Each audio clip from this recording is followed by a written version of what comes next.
నమస్తే మహాగారు. నమస్తే ఉషా. ఎప్పుడైతే బరువు తగ్గాలని అనుకుంటూ ఉంటామో అప్పుడు దాకా డైలీ మనకి ఏదో ఒకటి తినడం బాగా అలవాటు ఉంటూ ఉంటుంది. క్రేవింగ్స్ సడన్గా ఎప్పుడైతే స్టాప్ చేసేస్తూ ఉంటామో అణుచుకోవాలంటే కష్టంగా మారుతూ ఉంటుంది. దాన్ని రీప్లేస్ ఎలా చేయొచ్చు అంటాము. డైట్ చేస్తూనే బరువు తగ్గాలన్న ప్రాసెస్లోనే ఫుడ్ని ఏ విధంగా తీసుకోవచ్చు అంటారు? అంటే మీరు అడిగేది ఎలా అంటే ఆల్టర్నేట్ కన్నాను మన ఫుడ్ మనం ఎంజాయ్ చేస్తూ బరువు తగ్గాలి. అందరికీ కాన్షియస్నెస్ ఉంది, అవేర్నెస్ ఉంది. బట్ ప్రాక్టికల్గా వచ్చేటప్పుడు మనం మిస్ అయ్యేది ఏంటంటే అబ్బా డైట్ అనగానే అందరికీ ఏమనిపిస్తుంది అంటే అన్ని తీసేయాలి, ఇవి తినకూడదు, అవి తినకూడదు. ఎస్, కొన్ని మనకి ఎక్సెస్ క్యాలరీస్ ఉన్నవన్నీ మంచివి కాదనే విషయం అందరికీ తెలుసు. ప్యాకెడ్ ఫుడ్స్ అని, ప్రాసెస్ ఫుడ్స్ అని అందరికీ అవేర్నెస్ కామన్ అది. బట్ వాటికి ఆల్టర్నేటివ్ గా చెప్పండి. వద్దు అని చెప్పడం ఈజీ, బట్ దానికి ఆల్టర్నేటివ్ చూపించండి అని చాలా మంది అడుగుతూ ఉంటారు. బట్ జనరల్ గా డైట్ చేసే వాళ్ళకి ఏంటంటే క్రేవింగ్స్ ఎందుకు వస్తాయంటే ఆల్రెడీ ఎక్సెస్ క్యాలరీస్ ఉండడం వల్ల వాళ్ళు తినే ఫుడ్ హ్యాబిట్స్ వల్ల. కానీ ఫస్ట్ హ్యాబిట్స్ కన్నా టైమింగ్స్. మనకు ఆకలి వేసినా వేయకపోయినా తినడం అన్నది ఫస్ట్ 12 అయింది, 1 గంట అయింది, గంట కొట్టేస్తుంది అంటే లోపల ఆకలి అనిపించకపోయినా కూడా తినేస్తూ ఉంటాం అన్నమాట, excess calories. And second thing craving ఎందుకు వస్తుంది అని అంటే మనకు బాడీకి కావాల్సినవి ఇవ్వలేనప్పుడు మాత్రమే క్రేవింగ్. సో మన బాడీకి కావాల్సింది మనకి మైండ్ వేరేవి అడుగుతుంది. బట్ మన క్రేవింగ్ అనేది మైండ్ తో వస్తుంది, బాడీతో కాదు. బాడీ క్రేవ్ చేసేవి ఎప్పుడు మంచివే క్రేవ్ చేస్తుంది. బాడీకి మైండ్కి రెండుకి గట్ బ్రెయిన్ యాక్సెస్ అంటాం మనం. సో ఇక్కడ ఏం చెప్తుంది అంటే స్వీట్ తిను, చిప్స్ తిను, పిజ్జా తిను, కేక్ తిను, పేస్ట్రీ తిను, ఇలాంటివి అంటున్నమాట. సో లేకపోతే కొంచెం బయట వెదర్ హాట్ గా ఉంది కదా, కార్బోనేటెడ్ బెవరేజెస్ తీసుకో, అది తీసుకో, ఇది తీసుకో అని చెప్తుంటది అనమాట. అలాంటప్పుడు బయట టెంపరేచర్ కొంచెం 50% సైకాలజీ ప్లే చేస్తే 50% బయట నీడ్స్ అని అనిపిస్తుంది. అలాంటప్పుడు మన కార్బోనేటెడ్ డ్రింక్స్ అన్నవి మంచివి కాదు. ఎక్సెస్ క్యాలరీస్ కింద వేస్తే అవి మనకి డైజెస్ట్ అవ్వడానికి, ప్రాసెస్ చేయడానికి చాలా టైం పడుతుంది అనే విషయం తెలుసు. బట్ అలాంటప్పుడు ఆల్టర్నేటివ్ ఏంటి? సో ఒక ఫ్రూట్ తీసుకొని ఒక జ్యూస్, అంటే ఫ్రూట్ కన్నా ఫ్రూట్ జ్యూస్, బట్ దానికన్నా ఇది బెటర్ కదా. బయట ఎక్సెస్ క్యాలరీస్ తో అది నన్ ఆఫ్ ద యూస్, మనకు బాడీకి అసలు అవసరం లేదు, బట్ మన క్రేవింగ్ కోసం అది తీసుకుంటాం. సో దాన్ని కట్ చేసి ఒక ఫ్రూట్ స్మూదీ కింద చేసుకోవచ్చు కదా. లేకపోతే కచ్చా మ్యాంగో, ఒక ఆమ్చూర్ లాంటిది ఒక డ్రింక్, సాఫ్ట్ డ్రింక్స్ ఇలాంటివి చేసుకోవచ్చు మనం. లేకపోతే మింట్తో చేసుకొని ఒక లెమన్ వేసుకొని, అలాంటివి ఆల్కలైన్ వాటర్, ఒక కుకుంబర్ వేసుకొని, వీటన్నిటికన్నా మళ్ళీ ఐస్ అన్నది మళ్ళీ కొంతమందికి సైనస్ ప్రాబ్లం ఉంటుంది, కొంతమందికి ఆస్మా ఉంటుంది, కొంతమందికి ఆ చల్లటి తినగానే తుమ్ములు ఇవి మొదలవుతాయి. అలాంటప్పుడు కుండలో వాటర్ సబ్స్టిట్యూట్ కింద వాడుకోవచ్చు కదా ఎండాకాలంలో వచ్చి. ఇప్పుడు బయట అదే స్వీట్స్ తింటే క్రేవింగ్ అన్నాం. బయట స్వీట్స్ లో వచ్చేది ఏంటి? మైదా, డీప్ ఫ్రైడ్, షుగర్, ఇవన్నీ కూడా మన హార్మ్ఫుల్ సబ్స్టెన్సే. అలాంటప్పుడు ఒక పాలు, వాటితో క్యాలరీస్ పోల్చుకుంటే వీటితో ఒక పాలు తీసుకొని ఒక ఆనపకాయ తురుము చేసుకొని దాంతో చేసుకోవచ్చు కదా. లౌకి అంటారు అన్నమాట దాన్ని, లౌకిక కీర్ అంటారు, దాన్ని చేసుకోవచ్చు కదా. లేకపోతే పాయసం సబ్స్టిట్యూట్, ఒక ఆల్టర్నేటివ్. అండ్ మనం ఫుడ్ తినేటప్పుడు కూడా ప్లేట్ కలర్ఫుల్ గా ఉండాలని అంటాం. రెయిన్బోలా కలర్ఫుల్ గా ఉంటే మన పొట్ట ఎంత కలర్ఫుల్ గా తయారవుతుంది అంటే ఆ క్రేవింగ్స్ అన్నవి స్టాప్ చేయడానికి అన్నమాట. గుడ్ బ్యాక్టీరియా ఎప్పుడైతే పొట్టలో ఉంటుందో ఆబ్వియస్లీ ఆ క్రేవింగ్ అన్నది అంతా క్రియేట్ అవ్వదు. అండ్ రెండోది ఇంకోటి ఏంటంటే క్రేవింగ్ ఎప్పుడు వస్తుంది అంటే బ్యాడ్ బ్యాక్టీరియా ఉంటేనే క్రేవింగ్స్ వస్తుంది అనమాట.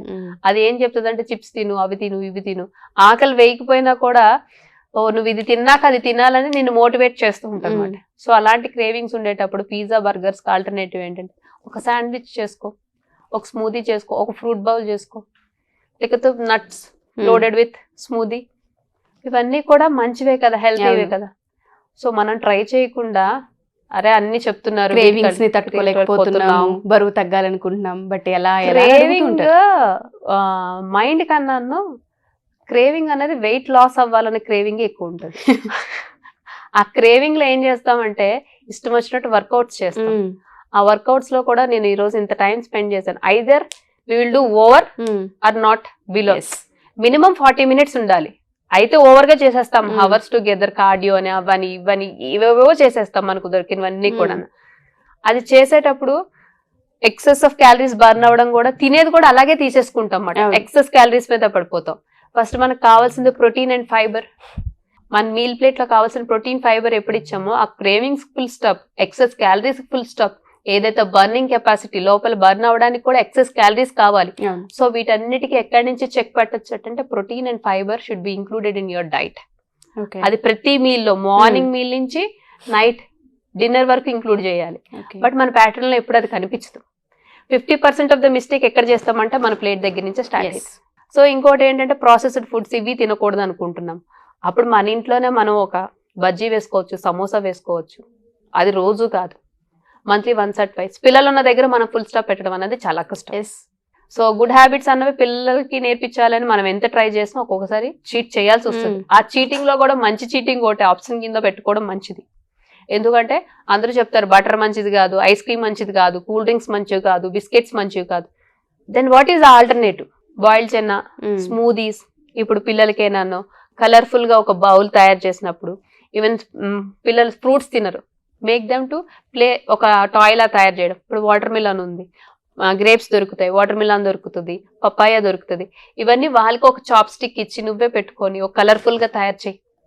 దాని మీద ఒక చాట్ మసాలా వేసి ఇచ్చినప్పుడు obviously they will enjoy.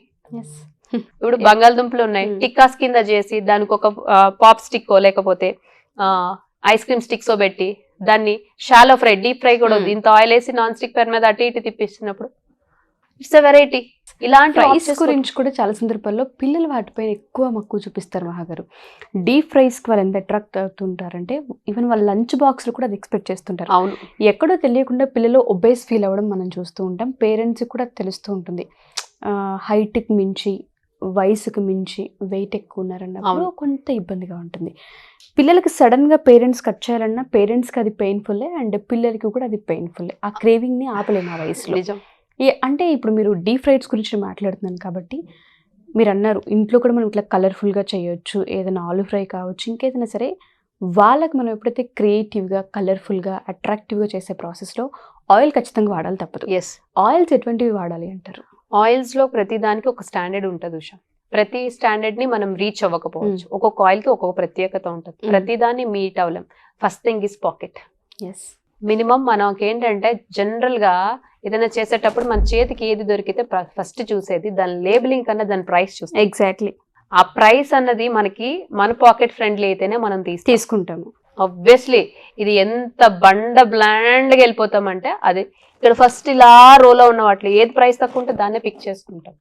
So తర్వాత దాని హెల్త్ బెనిఫిట్స్ ఆలోచిస్తాం. ఎప్పుడు హెల్త్ బెనిఫిట్స్ ఆలోచిస్తామంటే if someone cholesterol levels are high, అప్పుడు దాని మీద కాన్షియస్నెస్ వస్తుంది. అలా కాకుండా మనం చూస్ చేసుకునేటప్పుడు మన ఒక జనరేషన్ నుంచి ఒక జనరేషన్ వెళ్ళేటప్పుడు కొంత మార్పు తీసుకొస్తూ వెళ్ళిపోవాలి.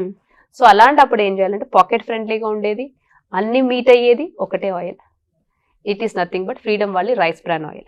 సో వీళ్ళలో ఉండే రైస్ బ్రాన్ అంటే రైస్ పొట్టు ద్వారా తీసిన ఆయిల్ ఇది.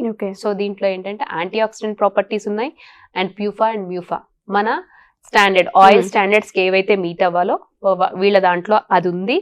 And next cell damaging capacity. ఇప్పుడు ఉన్న ఏవైతే హార్మ్ఫుల్ సబ్స్టెన్స్ బయట నుంచి వచ్చి మన కణాల్ని డామేజ్ చేసేవి చాలా ఎక్కువ ఉన్నాయి.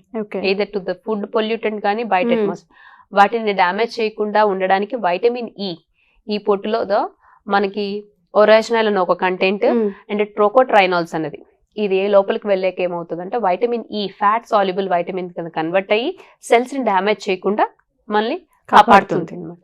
సో వీటిని మినిమం టు మినిమం ఆల్మోస్ట్ మనకి అన్ని హెల్త్ బెనిఫిట్స్ రీచ్ అయ్యాం అక్కడ. అండ్ పర్టికులర్ గా హైయెస్ట్ స్మోకింగ్ పాయింట్ ఉండాలి. మనం అనుకున్నట్టుగా పిల్లలకి డీప్ ఫ్రైడ్ ఐటమ్స్ చేసేటప్పుడు రోజుకో వెరైటీ మనం చేసి పెట్టలేము. ఎందుకంటే తల్లులకున్న ఈ మార్నింగ్ మొదలు పెడితే ఏ రోజు ఒకలా ఉండదు. అవును.